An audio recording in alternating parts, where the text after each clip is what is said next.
What in the fuck? All this for fame? Yeah. Well, they do worse than that. Oh, I'm sure you heard. No, tell me. Well, I don't want to give too much. They do way worse than that. Like, okay, That's what's like the most extreme? What's the most extreme thing? I can't share. That you know that's been done with other... Well, you've seen the sacrificial parts. Family members are dying and stuff, and it's like, oh, did they sacrifice? Oh, absolutely they did. Absolutely. A lot of them, especially the ones that don't got talent, and you're wondering, like, how the fuck, how they popping like this? Okay, so they came to them and said, hey, just like you have a regular contract, a music contract, or whatever contract, you have a contract with them. And this is what you're gonna do, and this is what you gotta give up. And they don't even really know the extent to what they're giving up besides the sacrifice, obviously. But it's way more than that. And to get out of the contract, you see these humiliation rituals and things like that. You gotta do a lot to get out of that shit. But you're gonna get what you want in the interim.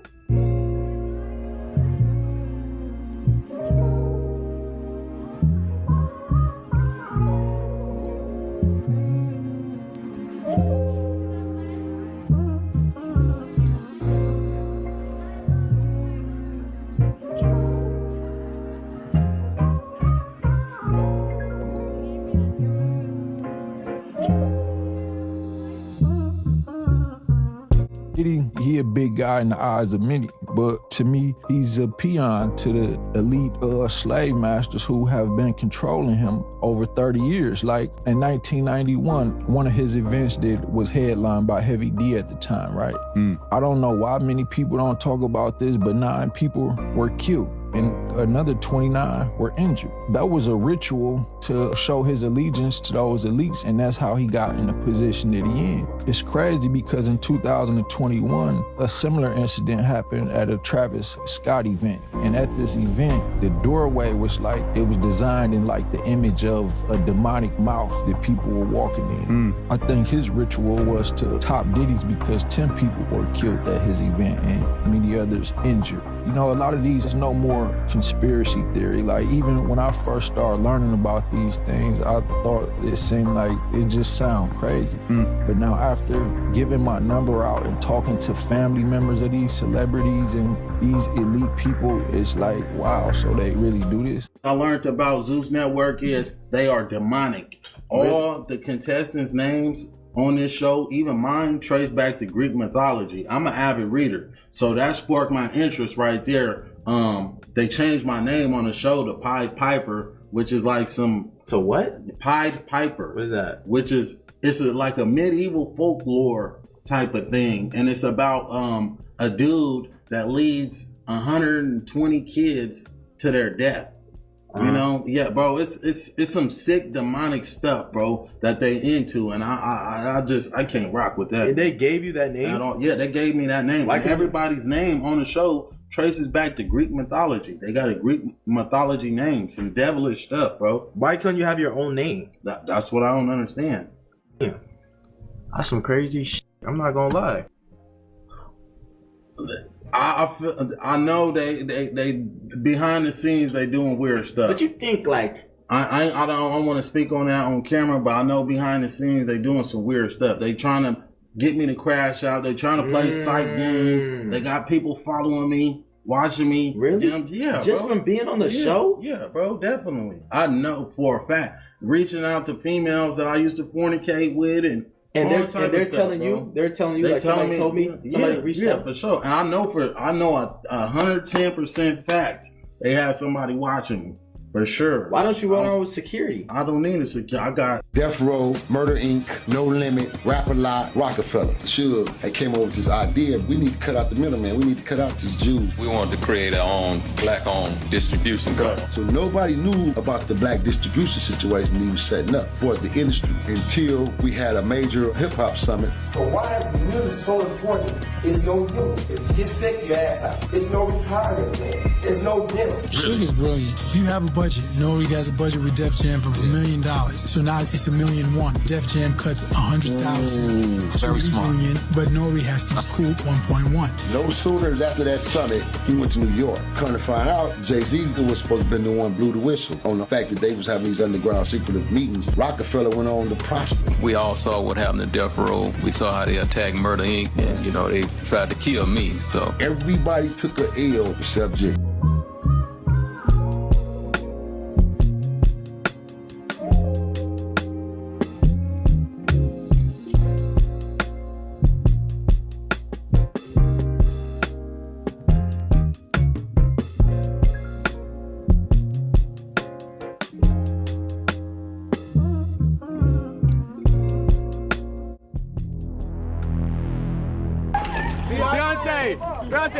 Behind the glitz and glamour of the music industry lies a sinister and hidden truth, a system designed to exploit, the devil give you all this money, go through all this shit to destroy yourself. Control. It shouldn't be a situation where they own the album or the work. We're talking about intellectual copyright. And keep artists in a perpetual state of debt. This is very important because throughout the years, black artists have been taken advantage of completely. And it's time now that we have to put a stop to this incredible, incredible injustice. I need to innovate what these contracts are, not just for me, but for all artists. It's not about me getting my masters back. It's about freedom. In this video, I want to cover what that truth actually looks like. For every artist who dreams of fame and fortune, there are countless of others who find themselves imprisoned in a maze of legal jargon and financial pitfalls. Pitfalls that 95% of artists aren't even aware of until they find themselves in a position where they eventually are trapped. The standard recording contract in the music industry promises fame, fortune, and artistic success, but is sadly too often structured in ways that benefits the label more than the artists themselves. Without a thorough understanding of the contract's terms and potential pitfalls, a lot of artists unfortunately find themselves trapped in a cycle of debt, loss of control, and financial instability. These contracts, which we will go over, are meticulously designed to look like opportunities, offering advances that seem like a blessing to artists hungry for their big break. But what's hidden between the lines is a complex web of clauses that ensures the label recoups every cent, often at the expense of the artist. Before we continue, let's take a look at our real life example, okay? Which is a rapper I'm sure you recognize, Meek Mill. Now, Meek Mill almost 2 years ago went on his public rant against his record label, Atlantic Records. Now the question is, why did he go on this rant? Well, let's just say that he was getting screwed by his own record label because he signed a contract not knowing what he was signing off on. I made $11 million in 10 years from my music, just music payments, Meek said. I was shocked, mad, and didn't want to really rap for any label. Now I got a real point to prove, he said. In another tweet, Meek Mill stated that one of his biggest records, a song featuring Drake, titled Going Bad, had made his record label over $24 million. Meek Mill had no clue how much of that money he himself made, if any. One day I asked how much Going Bad made, just that song, and this is him asking his record label, right? And the record label responded saying, the song made $24 million. Meek continued by asking his record label, how much did I make? All I got was I'm like, what the hell? I know all the financials to my other businesses. I signed out all trust for that whole system.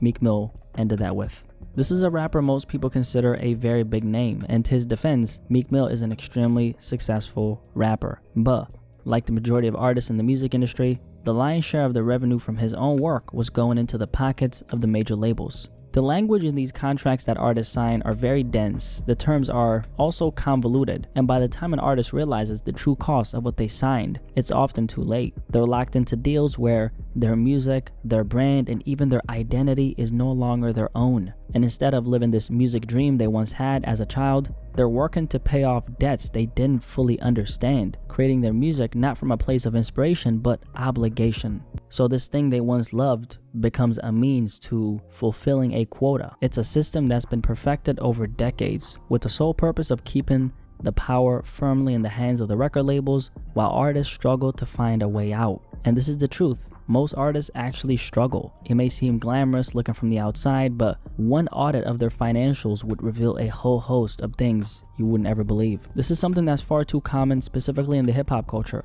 A flashy lifestyle is synonymous with the genre, and when rappers flaunt this luxurious lifestyle, dripping in designer clothes, driving exotic cars, and flashing stacks of cash, it's easy to believe they've made it big. But as a lot of us know, beneath the surface, this lavish lifestyle is nothing but an illusion. And this lifestyle is actually fueled by advances from record labels that have to be paid back. These advances, which most artists look at as easy money, are actually loans that many artists struggle to recoup due to low royalty rates, hidden fees, and mounting expenses. As a result, a lot of artists, probably a lot of your favorite ones actually, are secretly in debt, locked into contracts that keep them financially strained while they keep projecting an image of success. The wealth they display is often borrowed, believe it or not earned, and actually far from the true financial freedom they portray in their music. While an entire generation of artists continue to trap themselves in a cycle of debt and control,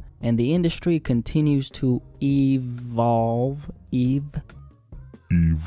and the tactics they employ in order to keep as many artists as they possibly can under that system, which becomes even more advanced by the second. A standard recording deal typically offers an artist what they call an advance, which is essentially a loan that must be repaid through future earnings. So in other words, this advance represents what they view as a potential return on their investment, because they're not giving anybody a big ass loan out of the kindness of their heart. It's business. They're banking on the fact that they will make this back somehow, some way. Artists generally receive a royalty rate between 10 to 15% on album sales or streams, meaning they only earn between $1 to $1.50 out of every $10 of revenue they generate.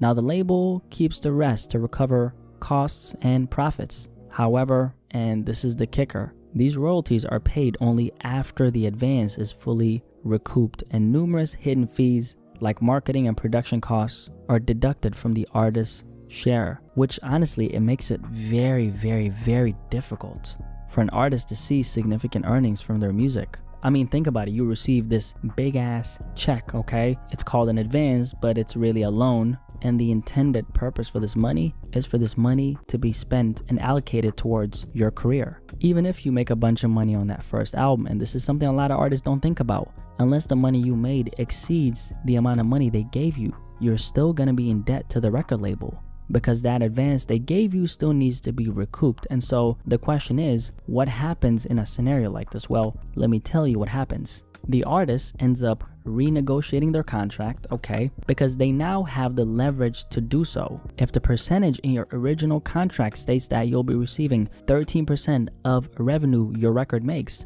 well, now when you're renegotiating, because they see that you're a success, right? You have proof of concept, they might bump you up to 15% or 18, which is on the high end, and that's not so common. 15 is the most common number. What's psychologically going on here is the artist now feels lucky. They think, I was able to negotiate 2 more points, which is another word for percentages. You know, that's the terminology they use in the music industry. So points equals percentage.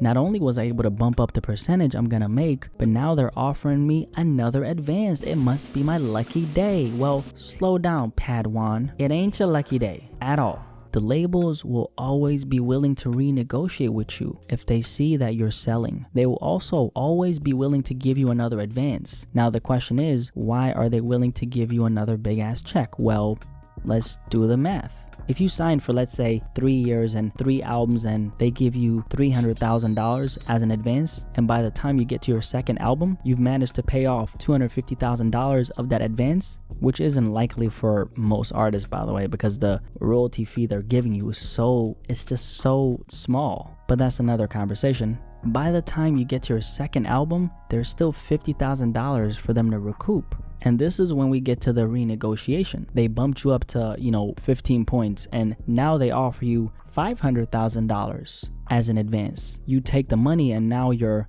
$550,000 in debt. All before you made a single cent off of your own music. This is what we call keeping you in a perpetual state of debt and deficit. As soon as you receive that payment, they just put you in a deeper hole and you fell for it. Now, there's one really good thing about this and one bad thing. Let's start with the good so I can break you down later. The good thing is that you don't actually have to give this money back to the label. That's not how this works, because a record label will only offer this amount if they see potential earnings in your future.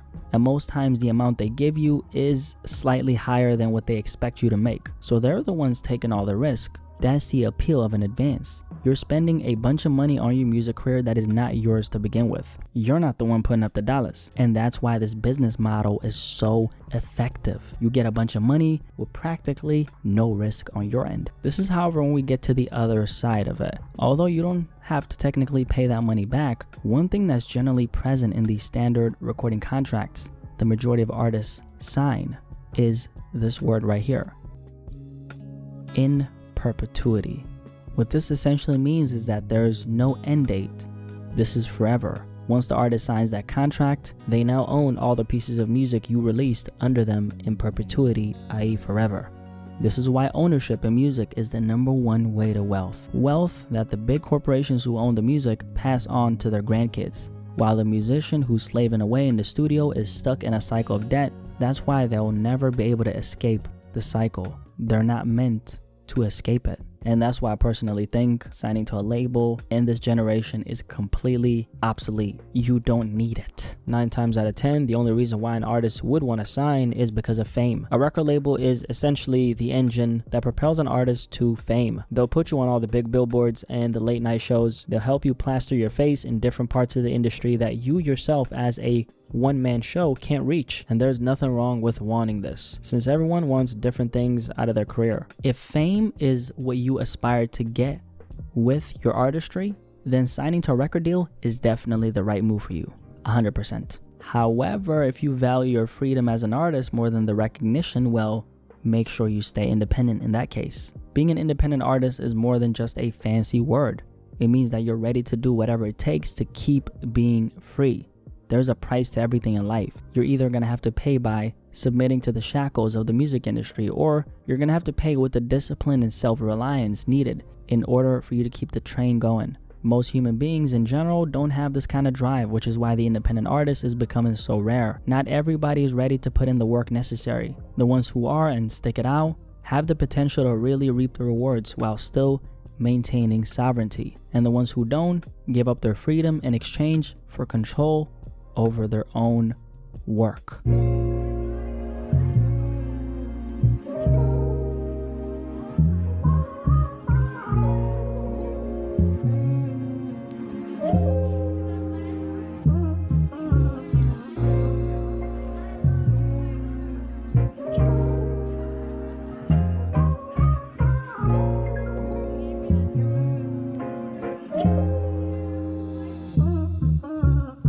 Out in Hollywood, a lot of people come up missing.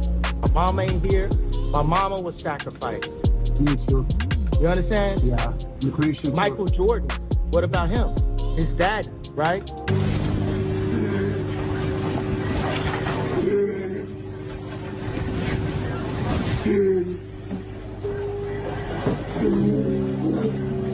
All right, guys, give me a break, all right? Yeah,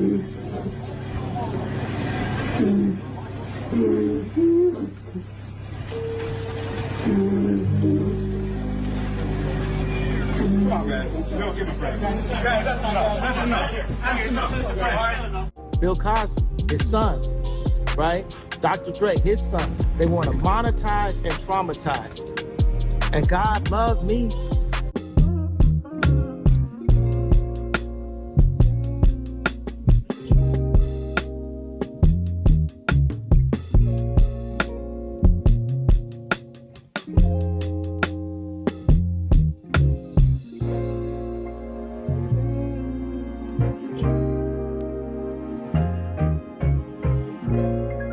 You thought you escaped the system, but they never planned to let you go.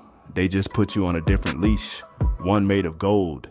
The black elite were handpicked, trained not to liberate us, but to guard the gate that keeps us trapped. They dress it up in diamonds and call it success, but it's just a collar with shine. They'll send the jet, they'll pour the drinks, they'll keep you high. As long as you never lift your people up, deals, endorsements, covers, control. Gold chains are just modern shackles, and interviews are rituals to keep you inside the script. You made it out the hood, cool, but look around. Who else got out with you? You're not free, you're just a new tool, used to keep truth out of reach. Say the wrong thing, you disappear, say the real thing. They replace you before you finish the sentence. You weren't chosen to lead us. You were chosen to keep us quiet. Because gatekeepers don't open doors, they guard them. And they've been watching you.